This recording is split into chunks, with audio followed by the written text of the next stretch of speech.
नमस्कार दोस्तों, स्वागत है आप सभी का संकल्प स्टडी पॉइंट उत्तराखंड में। तो दोस्तों आज हम बात करने वाले हैं सामान्य हिंदी से। दोस्तों आज का हमारा मॉक टेस्ट रहेगा 11। इससे पहले दोस्तों सामान्य हिंदी से 10 मॉक टेस्ट कंप्लीट हो चुके हैं दोस्तों, जिनको आप प्लेलिस्ट में जाके देख सकते हैं। चलिए दोस्तों आज स्टार्ट करते हैं आज का सेशन, और आप सभी लोग दोस्तों वीडियो के एंड तक जरूर बने रहें।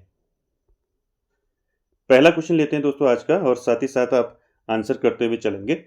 पहला क्वेश्चन क्या है देखिए, विनय पत्रिका नामक ग्रंथ की रचना की है। तो यहाँ पर बताना है दोस्तों आपको कि विनय पत्रिका नामक ग्रंथ की रचना किसने की है। ऑप्शन देखिए दोस्तों, केशवदास, गोस्वामी तुलसीदास, मलुकदास, या फिर इनमें से कोई नहीं। तो राइट आंसर क्या हो जाएगा दोस्तों क्वेश्चन नंबर फर्स्ट का।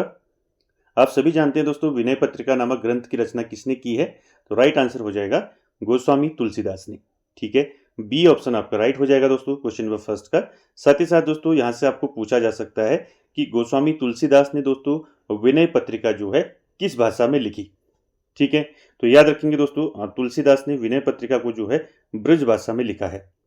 कौन सी भाषा में लिखा है? ब्रज भाषा में। ठीक है, साथ ही साथ दोस्तों गोस्वामी तुलसीदास से आपने 2 क्वेश्चन यहाँ से आपको याद रखने हैं। गोस्वामी तुलसीदास से पहला याद रखना है दोस्तों, हिंदी में लोकनायक किसे कहा जाता है। ठीक है, हिंदी में लोकनायक।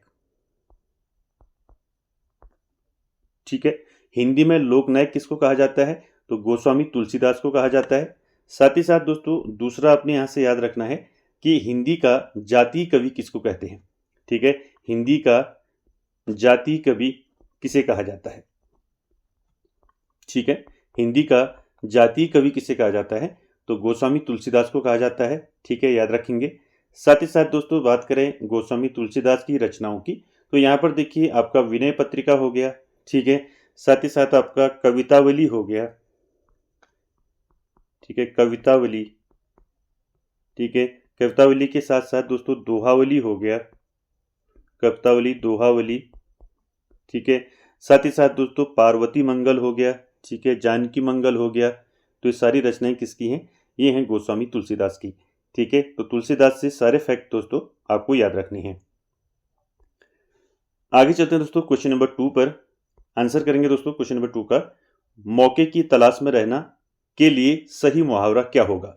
ठीक है, मौके की तलाश में रहना, इसके लिए सही मुहावरा क्या होगा। ऑप्शन देखिए, पानी उतरना, टस से मस न होना, टोह में रहना, या फिर इनमें से कोई नहीं।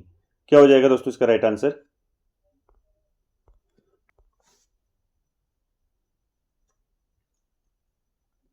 तो क्वेश्चन नंबर 2 का राइट आंसर क्या हो जाएगा? 2 का राइट आंसर हो जाएगा टोह में रहना। ठीक है, सी ऑप्शन यहां पर आपका राइट हो जाएगा। ठीक है, याद रखेंगे मौका मिला तो काम तमाम। ठीक है, तो टोह में रहना सी यहां पर राइट हो जाएगा क्वेश्चन नंबर 2 का। आगे चलते हैं दोस्तों क्वेश्चन नंबर 3 पर। क्वेश्चन नंबर 3 है दोस्तों, आलस्य शब्द का विशेषण क्या होगा। तो आलस्य का विशेषण पूछा है। ऑप्शन देखिए, आलस, आलसी, आलसपन, या फिर अलस। क्या हो जाएगा राइट आंसर बताइए क्वेश्चन नंबर 3 का। तो आप सभी जानते हैं दोस्तों आलस्य का विशेषण क्या हो जाएगा? आलसी हो जाएगा। ठीक है, बी ऑप्शन यहां पर राइट हो जाएगा दोस्तों। याद रखेंगे जैसे आपका राम आलसी है, राम काला है, राम गोरा है। ठीक है, जैसे आप एग्जाम्पल की बात करें। ठीक है, राम आलसी है। ठीक है, राम जो है क्या है? राम काला है। ठीक है, राम गोरा है। तो यहां पर दोस्तों किसकी विशेषता बताई जा रही है? राम की विशेषता बताई जा रही है। राम कैसा है? आलसी है, काला है, गोरा है। ठीक है, याद रखेंगे। साथ ही साथ विशेषण की बात करें दोस्तों, विशेषण क्या होता है? विशेषण दोस्तों संज्ञा व सर्वनाम की विशेषता का वर्णन करता है। ठीक है, ये मैंने आपको अच्छे से बता रखा है, इसकी डिटेल क्लास आप जरूर देखें। चलिए आगे चलते हैं क्वेश्चन नंबर 4 पर। क्वेश्चन नंबर 4 है दोस्तों, निम्न में से शुद्ध वाक्य कौन सा है। तो यहां पर आपको शुद्ध वाक्य जो है यहां से चुनना है। ऑप्शन देखिए, पहला वाला, सीता की चरित्र अच्छा है, सीता का चरित्र अच्छी है, सीता का चरित्र अच्छा है, या फिर सीता का चरित्र अच्छे हैं। तो क्या हो जाएगा दोस्तों क्वेश्चन नंबर 4 का राइट आंसर? इन चारों में शुद्ध वाक्य कौन सा है? तो राइट आंसर क्या हो जाएगा दोस्तों क्वेश्चन नंबर 4 का राइट आंसर हो जाएगा सीता का चरित्र अच्छा है। ठीक है, सी ऑप्शन यहां पर 4 का राइट हो जाएगा। दोस्तों यहाँ पर याद रखेंगे चरित्र क्या है, चरित्र आपका क्या है दोस्तों, ये पुल्लिंग है। क्या है, पुल्लिंग है, ठीक है। और पुल्लिंग के साथ क्या आ जाएगा, पुल्लिंग के साथ आ जाएगा आपका अच्छा, ठीक है। तो सी ऑप्शन यहां पर आपका राइट हो जाएगा। चलिए आगे चलते हैं दोस्तों क्वेश्चन नंबर 5 पर।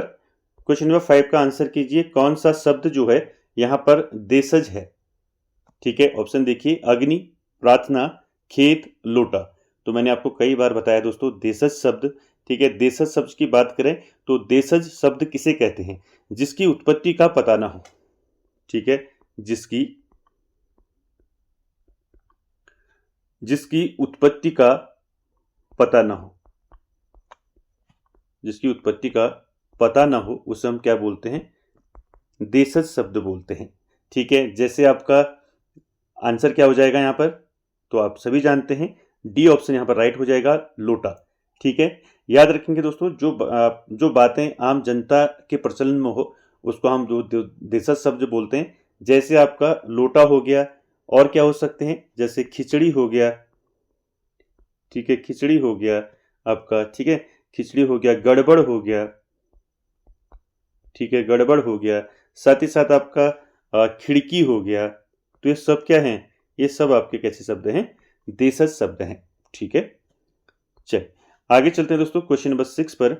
क्वेश्चन नंबर 6 क्या है देखिए, निम्नलिखित में से कौन सा नाटक जो है जयशंकर प्रसाद का नहीं है बताना है, ठीक है। इनमें से 4 में से कौन जो है नाटक जयशंकर प्रसाद द्वारा नहीं लिखा गया है ये बताना है। ऑप्शन देखिए, जन्मेजय का नाग यज्ञ, स्कंदगुप्त, ध्रुव स्वामिनी, या फिर सिंदूर की होली।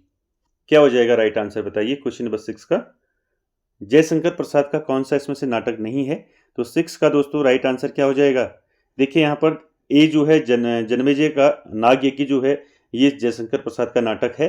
दूसरा स्कंदगुप्त भी है, ठीक है, ध्रुव स्वामिनी भी है। तो ये तीनों जो है आपका ये जयशंकर प्रसाद के नाटक हैं। डी ऑप्शन यहाँ पर आपका राइट हो जाएगा दोस्तों, सिंदूर की होली जो है ये जयशंकर प्रसाद का नाटक नहीं है, ठीक है। तो ये किसका नाटक है दोस्तों, ये है आपका, किसका नाटक है ये है लक्ष्मी नारायण मिश्र का। किसका है, लक्ष्मी नारायण मिश्र, ठीक है, याद रखेंगे। क्लियर हो गया, तो डी ऑप्शन यहां पर आपका राइट हो जाएगा। आगे चलते हैं दोस्तों क्वेश्चन नंबर 7 पर। क्वेश्चन नंबर 7 का आंसर कीजिए, संकर शब्द का अर्थ है। तो संकर शब्द आप सभी जानते हैं कौन से शब्द होते हैं संकर शब्द। देखिए ऑप्शन यहाँ पर, तत्सम शब्द होते हैं, तद्भव शब्द होते हैं, विदेशी शब्द होते हैं, या दो भाषाओं के शब्दों से मिलकर बना शब्द होता है। तो राइट आंसर 7 का क्या हो जाएगा, तो आप सभी जानते हैं संकर शब्द कौन से होते हैं, यानी कि दो भाषाओं के शब्दों से मिलकर बना शब्द, यानी कि जो शब्द दो या दो से अधिक भाषाओं से मिलकर बनता है उसको हम संकर शब्द बोलते हैं। तो राइट आंसर यहाँ पर आपका डी राइट आंसर हो जाएगा क्वेश्चन नंबर 7 का, ठीक है। जहां से बात करें दोस्तों यहाँ पर ऐसे समझे आप, जैसे आपका टिकट घर है, टिकट घर ये क्या है, संकर शब्द है। कैसे है देखिए, घर क्या है आपका, ये हिंदी शब्द है, ठीक है, हिंदी शब्द है। और टिकट कैसा शब्द है, ये इंग्लिश का शब्द है, ठीक है। तो यहां पर क्या हो जाएगा आपका, ये क्या है, टिकट घर, ये संकर शब्द हो गया, ठीक है। जो दो या दो से अधिक भाषाओं से मिलकर बनता है उसको हम क्या बोलते हैं, संकर शब्द बोलते हैं, ठीक है। चल आगे चलते हैं दोस्तों, क्वेश्चन नंबर 8 का आंसर करेंगे। क्वेश्चन नंबर 8 क्या है देखिए, गोपाल शब्द में समास होगा। तो आपने गोपाल शब्द में कौन सा समास होगा ये बताना है, ठीक है। ऑप्शन देखिए, अव्ययी भाव समास, द्वंद्व समास, बहुब्रीहि समास, या फिर तत्पुरुष समास। क्या हो जाएगा दोस्तों इसका राइट आंसर बताइए। क्वेश्चन नंबर 8 का राइट आंसर क्या होगा, गोपाल शब्द में कौन सा समास होगा बताइए। देखिए दोस्तों गोपाल की बात करें तो देखिए गोपाल का अगर हम समास विग्रह करेंगे तो जो गाय पालता हो उसी को बोलेंगे ना हम, जो गाय पालता हो, जो गाय पालता हो उसको हम क्या बोलेंगे, गोपाल बोलेंगे। अर्थात किसकी बात हो रही है यहां पर, भगवान श्री कृष्ण की, ठीक है, भगवान कृष्ण की बात हो रही है। तो यहां पर कौन सा समास हो जाएगा, तो यहां पर हो जाएगा आपका कौन सा समास होगा, 8 का राइट आंसर बहुब्रीहि समास, ठीक है। सी ऑप्शन यहां पर आपका राइट हो जाएगा 8 का। चलिए आगे चलते हैं दोस्तों क्वेश्चन नंबर 9 पर। क्वेश्चन नंबर 9 है दोस्तों, नियत और नियत शब्द युग्म का सही अर्थ बताना है। आपने दोस्तों नियत और नियत में जो है इनका दोनों का आपने सही अर्थ बताना है। ऑप्शन देखिए, भाग्य मनोभाव, इरादा भाग्य, निश्चित इरादा, या फिर इनमें से कोई नहीं। क्या हो जाएगा दोस्तों यहाँ पर राइट आंसर बताइए। क्वेश्चन नंबर 9 का राइट आंसर क्या होगा? देखिए दोस्तों, यहां पर 3 शब्द आप याद रखेंगे। कौन कौन से? पहला आपका नियत, ठीक है। दूसरा शब्द याद रखेंगे, नियति भी एक शब्द होता है, ठीक है, नियति। तीसरा शब्द याद रखेंगे, तीसरा शब्द क्या होता है? नियत। ये 3 शब्द आप याद रखेंगे, ठीक है। नियत का क्या मतलब होता है? नियत का मतलब होता है निश्चित, ठीक है। नियत का मतलब क्या होता है? निश्चित होता है, ठीक है। नियति का मतलब क्या होता है? नियति का मतलब होता है भाग्य, जिसको हम डेस्टिनी बोलते हैं। और नियत का मतलब क्या होता है? इरादा। तो यहां पर आपका ऑप्शन क्या हो जाएगा? देखिए, नियत, नियत का मतलब निश्चित हो गया, और नियत का मतलब क्या हो गया? इरादा। तो राइट आंसर क्या हो जाएगा आपका? सी ऑप्शन यहां पर आपका राइट हो जाएगा 9 का, ठीक है। ये तीनों आप याद रखेंगे, पूछे जाते हैं। चलिए आगे चलते हैं क्वेश्चन नंबर 10 पर। क्वेश्चन नंबर 10 है दोस्तों, मुसीबत में कौन सा लिंग है? आपको बताना है मुसीबत में कौन सा लिंग है। ऑप्शन देखिए, स्त्रीलिंग, पुल्लिंग, उभयलिंग, या फिर इनमें से कोई नहीं। तो क्या हो जाएगा दोस्तों राइट आंसर क्वेश्चन नंबर 10 का? दोस्तों लिंग पता करने के लिए हम क्या करते हैं? देखिए, लिंग पता करने के लिए हम ऑप्शन में नहीं जाते हैं, ठीक है। लिंग पता करने के लिए दोस्तों इसको क्या करते हैं? बोल के चेक किया जाता है, ठीक है। जैसे देखिए, मुसीबत आ गई कहते हैं ना, मुसीबत आ गई, ठीक है, मुसीबत आ गई बोलते हैं, ठीक है। और साथ ही साथ दोस्तों यहां पर क्या हो जाएगा? लिंग क्या हो जाएगा बताइए? मुसीबत आ गई, तो यहां पर क्या हो जाएगा? स्त्रीलिंग हो जाएगा, ठीक है। जैसे आपका नींद आती है, नींद आती है, तो यहां पर क्या हो जाएगा? नींद आती है, तो स्त्रीलिंग हो जाएगा, ठीक है। साथ ही साथ दोस्तों स्नान, ठीक है, स्नान, स्नान किया जाता है, ठीक है, स्नान किया जाता है, तो यहां पर क्या हो जाएगा? यहां पर पुल्लिंग हो जाएगा, ठीक है, पुल्लिंग हो जाएगा, ठीक है। तो इनको बोल के चेक किया जाता है, ठीक है, याद रखेंगे। तो यहां पर राइट आंसर क्या हो जाएगा? मुसीबत में कौन सा लिंग होगा? स्त्रीलिंग, ठीक है। ए ऑप्शन यहां पर राइट हो जाएगा। चलिए आगे चलते हैं क्वेश्चन नंबर 11 पर। क्वेश्चन नंबर 11 क्या है? देखिए दोस्तों, पुनर्जन्म का संधि विच्छेद है। तो यहां पर आपको पुनर्जन्म का संधि विच्छेद बताना है। ऑप्शन देखिए, पुनर्धन जन्म, पुनः धन जन्म, पुनर्धन आजन्म, या फिर इनमें से कोई नहीं। राइट आंसर क्या हो जाएगा? इजी क्वेश्चन है, आप समझ चुके होंगे। क्वेश्चन नंबर 11 का राइट आंसर हो जाएगा पुनः धन जन्म, ठीक है। बी ऑप्शन राइट हो जाएगा दोस्तों। पुनर्जन्म का संधि विच्छेद क्या होता है? पुनः धन जन्म, ठीक है। कौन सी संधि हो जाएगी इसमें? विसर्ग संधि, ठीक है, विसर्ग संधि हो जाएगी। क्लियर हो गया? चलिए आगे चलते हैं। क्वेश्चन नंबर 12 देखिए दोस्तों, इंपॉर्टेंट है, कई बार पूछा गया है। देखिए, हिंदी भाषा के विकास का सही अनुक्रम कौन सा है? तो हिंदी भाषा के विकास का सही अनुक्रम बताना है। ऑप्शन देखिए, प्राकृत, अपभ्रंश, हिंदी, पाली, या फिर पाली, प्राकृत, अपभ्रंश, हिंदी, या फिर हिंदी, पाली, अपभ्रंश, प्राकृत, या इनमें से कोई नहीं। तो राइट आंसर क्या हो जाएगा दोस्तों 12 का? बताइए। तो इजी क्वेश्चन है दोस्तों, आपको पता है हिंदी का जो विकास है वो किससे हुआ है? अपभ्रंश से हुआ है। तो देखिए यहां पर आपका बी ऑप्शन यहां पर राइट है दोस्तों, ठीक है। बी ऑप्शन यहां पर आपका राइट हो जाएगा, ठीक हो गया। चलिए आगे चलते हैं क्वेश्चन नंबर 13 पर।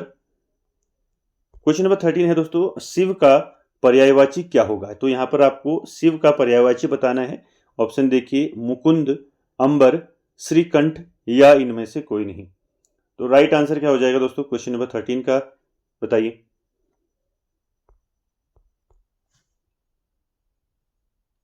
तो 13 का राइट आंसर हो जाएगा, शिव का पर्यायवाची क्या होगा? इसमें से श्रीकंठ, सी ऑप्शन आपका राइट हो जाएगा दोस्तों। मुकुंद की बात करें तो मुकुंद किसका होता है पर्यायवाची? ये होता है विष्णु का, ठीक, किसका होता है? विष्णु का, ठीक है।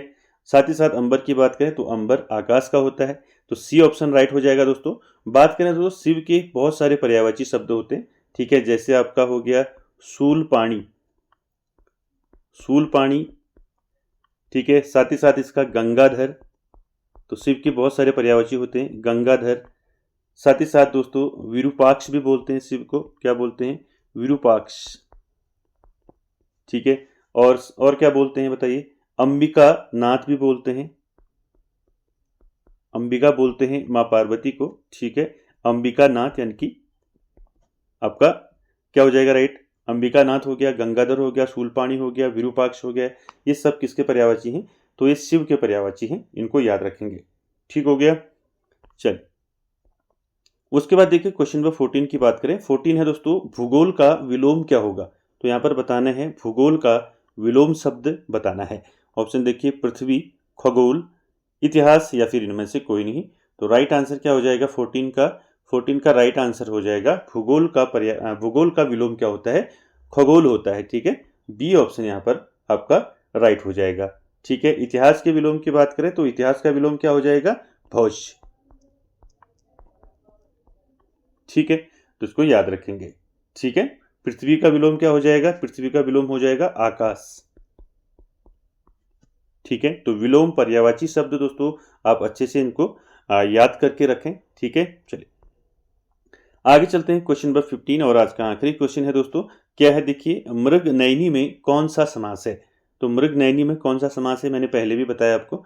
ऑप्शन देखिए, तत्पुरुष समास, कर्मधारय समास, अव्ययी भाव समास या फिर द्विगु समास, ठीक है। क्या हो जाएगा बताइए, मृग नयनी, यानी कि नयन, नयन कैसे, मृग जैसे, ठीक है।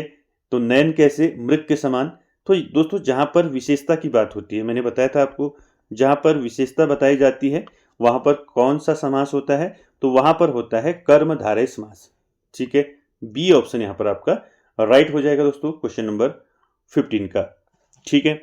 तो दोस्तों ये था आज का सेशन, कैसा लगा दोस्तों कमेंट बॉक्स में कमेंट करें, और वीडियो को एंड तक देखने के लिए थैंक यू वेरी मच।